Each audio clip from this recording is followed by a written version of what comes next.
Like and subscribe and click the bell icon to get new video updates.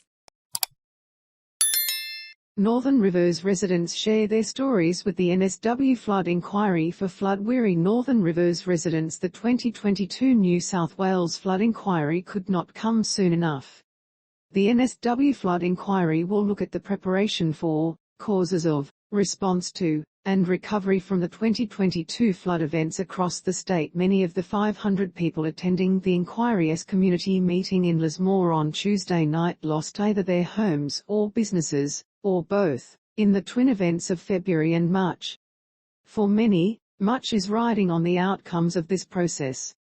Like so many others in his community, South Lismore's Marcus Bebb was standing inside his home with water up to his chest before he realized no one was coming to rescue him or his wife and pets. They scrambled onto the roof and were saved from there by his brother-in-law. Mr. Bebb said he was struggling to cope with what happened. Working in the rain today, with the rain on my face, my head, my body for 2 or 3 hours, it brought back sitting on my roof waiting, he said. People spoke out at the meeting about the need for better flood warning systems and the red tape residents are still trying to cut through to access grants and assistance. There were calls for better communication between government agencies, decentralisation of the State Emergency Service, SES, to reinstate regional headquarters, better systems to tap into the flood knowledge of people living in the hills around Lismore, and an overhaul of the insurance industry. The impacts of climate change on the region led one speaker to comment that Lismore doesn't feel survivable anymore. We have been stretched beyond our capacity. Our systems and resources are not built for the climate crisis, the commenter said. Former NSW Police Commissioner Mick, who with Professor Mary O'Kane is leading the inquiry, said he was there to listen. The challenge for Mary and I is to come up with recommendations to protect life and property, he said.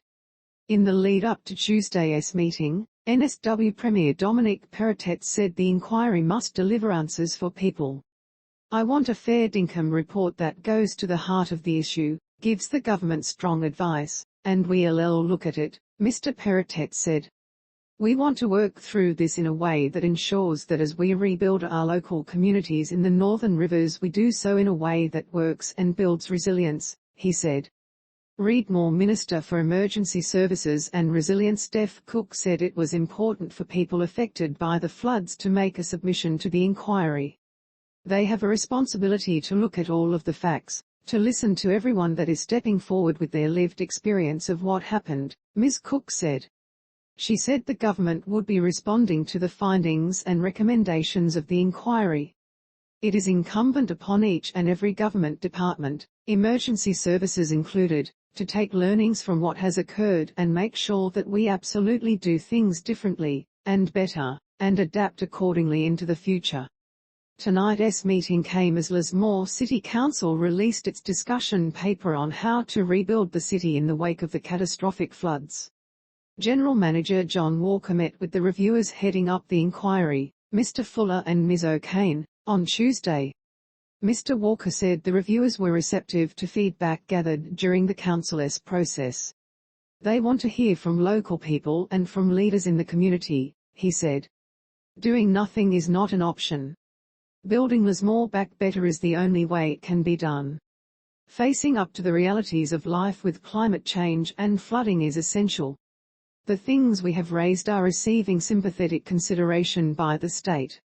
We've told the Flood Inquiry members our views and they have taken that on board. The NSW Flood Inquiry will report to the Premier on issues including land use planning and management by June 30th, and on all other matters by September 30th. Another public meeting is being held on Wednesday morning in the flood-prone village of Timbolgum, located on the banks of the Tweed River near Murwillumbah. Local news direct to your inbox. ABC North Coast will deliver a wrap of the week's news, stories and photos every Friday. Sign up to stay connected. Posted 21 hours ago, updated 19 hours ago.